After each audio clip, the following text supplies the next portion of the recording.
ఈ చింతకాయ అనేది అపజ్యమైనండి. అంటే తినకూడనిది. ఏది తినకూడదో లేతకాయ ఉంటుంది కదండీ! విపరీతమైన వాతం అనమాట ఇది. లేతకాయ తింటే కాళ్ళు చేతులు పడిపోతాయని కూడా చెప్పేవారు పూర్వం. అంటే వాత వ్యాధి ఉన్నవాళ్ళు ఈ లేత చింతకాయలతోటి చేసిన కూర గాని, పచ్చడి గాని, చింతకాయలు ఉప్పు, కారం వేసుకొని డైరెక్ట్‌గా తినటం గాని ఇలాంటివి చేయకూడదండి. తయారైన కాయని మాత్రమే తినొచ్చు అలాగా. పచ్చడి ఇయన్నీ చేసుకొని. అదే విధంగా ఈ చింతగింజలనేది విపరీతమైన ప్రాముఖ్యం వచ్చిందండి ఇప్పుడు.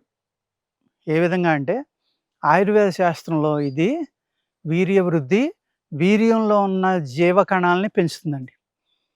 ఇది ఈ చింతగింజ ఏదైతే ఉందో దాన్ని లైట్‌గా ఫ్రై చేసి మిక్సీలో గాని, లేకపోతే లైట్‌గా నూరితే దానిపైన ఎర్రగా తొక్క ఉంది కదండీ! ఆ తొక్క ఊడిపోవాలి. ఆ తొక్కను తీసేసి మాత్రమే మనం దీన్ని చూర్ణం చేసుకోవాలి. ఇది చూర్ణం అవ్వటం అంత ఈజీ కాదండి. చాలా గట్టిగా ఉంటుంది కాబట్టి, మీరు దీన్ని చూర్ణం చేసుకోవాలంటే నీళ్ళలో నానబెట్టి ఉబ్బిన తర్వాత మళ్ళీ ఎండబెట్టండి వెంటనే. బాగా ఎండిపోనివ్వండి. అప్పుడు గట్టిగా నలిపేస్తే పై తొక్క ఊడిపోతుందండి. అప్పుడు ఒకసారి నాని మళ్ళీ ఎండింది కాబట్టి మీరు చూర్ణం కూడా కొంచెం తేలిగ్గా అవుతుంది. అర్థమైంది కదండీ! వీర్య వృద్ధికి గాని, పురుషత్వం పెరగడానికి గాని చక్కని ఫార్ములా అండి ఇది.